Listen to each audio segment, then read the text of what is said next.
I'm going to jump in Fox News Alert. We have word that the president of Ohio State University is stepping up to a microphone. Let's listen. First, I want to give our thoughts and prayers and hopes and wishes for speedy recovery to all those who were injured. We prepare for situations like this, but always hope never to have one. And so we're going to be able to go and visit the people who were injured a little bit later on this afternoon. But I just want to tell them all and their families how much we are looking forward to their full and complete recovery. Second, I want to commend our OSU police and the other police agencies who responded. You'll find within minutes the situation and kept something that was very unfortunate from being very much worse. Let me now, for specific details, give you to our Director of Public Safety, Monica Mull. Monica?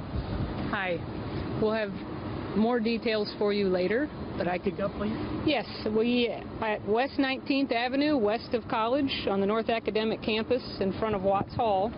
Around 9:52 a.m., the Emergency Dispatch Center got a report that a vehicle had struck pedestrians.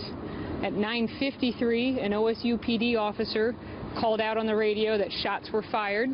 He engaged a suspect who had gotten out of the vehicle after hitting pedestrians. The suspect cut multiple individuals. The officer engaged the suspect and shot and killed the suspect. The first Buckeye alert went out at 9:55 to alert the campus community that there was an emergency. Many officers from various different jurisdictions all over the county and outside the county responded immediately. By 11 a.m., the shelter-in-place notification was lifted, and the law enforcement personnel in the area continue to investigate multiple other things. There are a few buildings that are still closed. We don't have any reports of anything else. We believe the threat was ended when the officer engaged the suspect. We're very fortunate that an OSU PD officer was there and took quick action, and we believe that injuries were minimized as a result of that. We will continue probably to have an active crime scene throughout the rest of the day, and we'll have more updates for you later on those things. As I said, we do have a few buildings that are still shut down just as a precaution as we go through and sweep those. But we do believe that the threat ended right when the officer engaged the suspect. Let me say we'd like to have Andy Thomas also come in and give information on the condition of the people who were injured, and we'll get back to your question. Thank you.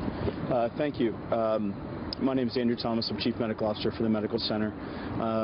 We received a number of wounded individuals here at Ohio State. We also received word from our colleagues at Grant and at Riverside that they had received wounded individuals. We actually had great collaboration and coordination between the systems when it comes to events like this. We trained for these events. Here at Ohio State, we received 5 wounded individuals from the scene, 2 with stab wounds and 2 with wounds related to being hit by the car. And we've just received a 5th victim who was actually hiding in place, as they had been directed to do by the Buckeye Alert, who actually just arrived here at the medical center not that long ago, and her injuries are still being assessed. There were 2 individuals with lacerations that were taken to Grant Hospital downtown. I'm told by my colleagues there that both of those individuals are doing well, with not with life-threatening injuries, as well 2 motor vehicle accident victims that were taken to Riverside, and I'm told similarly those 2 individuals are doing well, but I don't have any more information on those folks. Was one of the people injured? Was the officer injured? Not that I'm aware of. I'm a chief of, not that I'm aware of. The officer is not injured? No, the officer is not injured. What were they staring with? Knife macheting with? I'll let the chief or Chief and the Chief of Public Safety comment on that. Right. Let me just start from the top, and maybe it will answer some of your questions. About 9:52 a.m., a male suspect drove a vehicle over the curb, West 19th, west of College Avenue, struck pedestrians. He exited the vehicle and used a butcher knife to start cutting pedestrians. Our officers was on scene in less than a minute, and he ended the situation less than a minute. He engaged the suspect, and he eliminated the threat. The suspect is DOA. The investigation is ongoing. I want to thank officers for doing a great job. They did what they were trained to do. We have a lot of agencies here that are assisting us: Columbus Police, Columbus Fire. There were 9 people transported to the hospitals, 8 in stable condition, 1 in critical condition.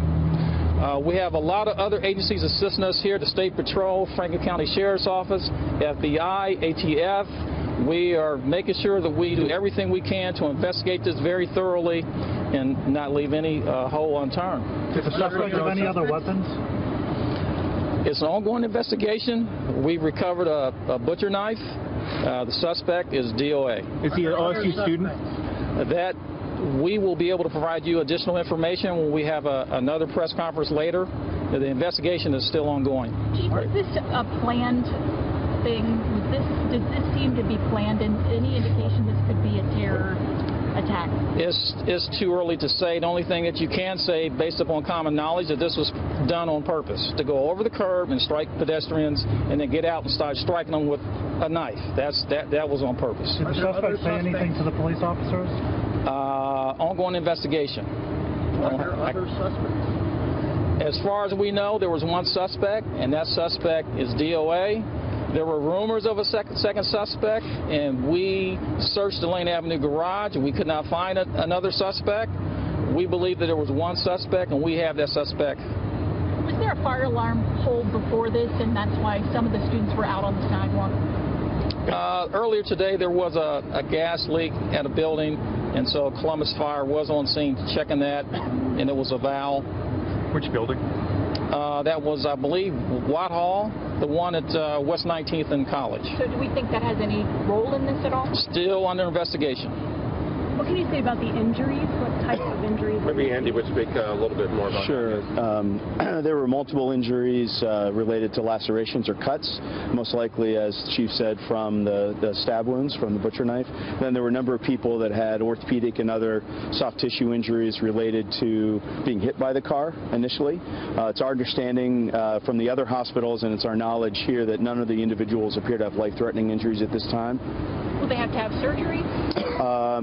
One had, actually two. What was the question? They had surgery. Yeah, two have completed surgery at this point here, mainly for orthopedic issues. Are they students, faculty, staff? We're going to release more information with the university at a later time. Talk about how you called for staff to come to the hospital. Talk about that. We saw them arriving to sleeves rolled up, ready to go. Yeah, so we have a process that's actually university-wide. When the Buckeye Alert goes out, we jump into action. The active shooter protocol is something that went out across campus, but also we internally have what's called a code yellow or disaster drill. We immediately made phone calls to key individuals, both the emergency department, our surgeons, our nurses, our respiratory therapists, and people just descend. We train for this. We work with the other hospitals in the city and the Central Ohio Trauma System to train for exactly these types of events. But I can't tell you how proud I am to work here at the university and to see my colleagues come together in a moment that all of us would really hate to ever have happen on any campus, much less our own. But it was great to see the response, and I'm glad people were not any further injured than they were. Dr. Drake, back to the mic. If you could talk a little bit about, the mood on campus now, and you just come back from Thanksgiving break. This has got to be a tough time. We could see it on the faces of students here. Yes, this is obviously a tragic situation and something that, as Andy was saying earlier, we prepare for every year. Our students, our faculty, our staff are all trained because we've seen things like this happen around the country, and the best that we can do is to be prepared and then respond appropriately. I did want to say that we were so grateful that our police were there on the scene, able to neutralize the situation, that the injuries were not more severe than they were, and that, as you understand, people have been to the hospital already, treated and released in some cases, operated on but out of the operating room already in other cases. So we're pleased that those injuries aren't any more serious. I'll be able to go and visit those who were injured a little bit later on this afternoon. What do you hope to say to them? What I say to patients, regardless of circumstances, that we're here for them, and we want to do everything we can to help them have a full and complete recovery as quickly as possible, and just let them know that we care about them as people as well as patients. How do you assure students, parents, that when campus reopens, they'll be safe when they come back here? We all do what we can to be as safe as we possibly can, and we all have the normal safety protocols in place, and we all live with the fear that things like this can happen to us. And so by being diligent and focusing, we believe we can be as safe as possible. And again, with our safety personnel and officers here to respond and help protect us, we're pleased that this was no more serious than it could have been. What do you plan to do about classes? Did you cancel classes? We canceled classes today. This was quite disruptive this morning, and we wanted to, even though the situation appeared to be neutralized relatively rapidly, or very rapidly, we wanted to give the police a chance to begin their investigation, and so we held people in place until we felt that the campus was entirely safe and secure. Pleased that that was the case. But now we've disrupted the schedule for half a day. It's emotionally draining and quite frightening, and so we wanted to say that this is a good day to to step back from classes, sort of get our footing, and then open again tomorrow. Sir, can somebody speak to the nature of the alert that went out that said run, fight, hide, or something to that effect? Is that a normal alert? Or? Yeah, so we have a protocol that we rehearse for what one should do if one engages an active shooter. And what we had heard at first, what I heard at first, was that there were shots fired on campus, and therefore the active shooter protocol was going to be put in place, which is to do as much as possible to protect people, which is to not engage, to find some place to be safe, and to hide in place while the professionals arrive to neutralize the situation. So the first thing, our first order of business then was to make the campus safe and secure, and that happened, as you heard, within minutes. And then we investigate, and when we have information that lets people know that it's safe to resume normal or most normal activities, we allow that to go, that information to be shared. And we do that through text messaging, and it spreads rapidly throughout the campus. Can you repeat your name? I'm sorry. Yes, Michael Drake. Run, Hide, Fight is an ongoing training program. Run, Hide, Fight is an ongoing training program, and so when you see that referenced in an alert message, that rings a bell with members of the campus community that have been through the training. Talk about, there was a student hiding, so something must be getting through as the medical professionals talk to that. There was a girl hiding inside. The public safety team has done a lot of training across the community, and again, that's why they use those keywords in an alert to remind folks of what their options are for any violent intruder, whether it be someone with a gun or a knife like today. Those same principles apply. So those are kind of keywords that we use to remind people of their training. And Mayor Ginther, yeah, he was, if you just say what words did you have to say for the community? Well, obviously, this is a city made up of great neighborhoods, and we're in one of our greatest neighborhoods. And so we're here to show our support and solidarity with President Drake and the entire university community. Lift up in our thoughts and prayers the victims of this senseless tragedy, and grateful for our first responders that were on the scene and helped to ensure that the situation did not escalate dramatically. I'm here with Chief Jacobs and Chief O'Connor. I want to send a clear message to the university and to the entire community that the City of Columbus will devote whatever resources are necessary and work closely with President Drake and his team to make sure that everyone feels safe in this neighborhood and throughout our great city. And grateful again for Dr. Thomas and Dr. Retchen and the amazing folks here and at the other hospitals that are treating some of the victims here today. But want everyone in Columbus to continue to lift up in our thoughts and prayers of the victims and their families. Dr. Drake, talk to us about, what will you say to the parents of students here? I have 2 college-age students, so I know how difficult it is being away from them. Talk to the parents and the families of what they can expect and what you're doing to keep their students safe, and also talk to their emotional and social needs. Well, as again, repeat what the mayor said, we're pleased that no one was injured more seriously than they were, and we all know we live in an open society where these kinds of tragedies happen someplace, it seems, on a far too frequent a basis. So what we do on the campus is everything we can to make the campus safe. We have multiple trainings in place and things to make this campus as safe as it can be, and we're pleased with how well those work, and we're pleased with how people have responded to this tragedy today. And we'll continue to work with your students, our faculty and staff, to make this the safest place that we can make it, and that's our work on a daily basis. And I'll say that the cooperation that we have with the city, with the police, with fire, with all, makes our job that much easier. But we live in an unstable world, unfortunately, and so we have to continue to do our best to protect ourselves against these circumstances. Chief Jacobs, could you talk about the tools and the methods used to try to assist OSU police finding out a motive? Certainly, there's every aspect of this investigation will be mulled over. We've got our federal partners, state partners, and local to try to identify any potential motive behind this attack. Obviously, with the purposeful intent that was noticed driving on the sidewalk, we're going to look at it from the potential that it was planned with regard to multiple injuries. And we will continue to work with all of those agencies to try to determine what was being talked about, whether it was on a device, online, whatever else. We'll continue to look at that. Can you tell us whether any of what you've seen so far looks like it could potentially be a terrorist act? Well, I think that we have to consider that it is that possibility. We had an attack earlier this year with a man with a knife causing multiple injuries. So we're always aware that that's the potential, and we're going to continue to look at that. That's why our federal partners are here and helping. Can you talk about the shooting rumor, the active shooting, the initial reports that there was a shooter and not someone with a knife? Well, with the amount of people that were here on campus, it was very chaotic. And I'm very proud of the students and the faculty and the staff at OSU to do exactly what they needed to do, and that was to get someplace safe. We know that people did not try to be a part of that scene. They tried to get away from it, which is the right thing to do. So I'm very, very pleased with the reaction of everybody. We should not ever take for granted that the best thing to do is to protect yourself. So I do believe that the response was appropriate, and we couldn't have asked for more, I think. There's no indication of a gun right now. There's no indication of a firearm being used by that particular suspect at this point in time, but we haven't searched the vehicle yet. That's to be done, so we don't know what we'll find inside the vehicle. Any indication of multiple suspects at all? No indication for sure.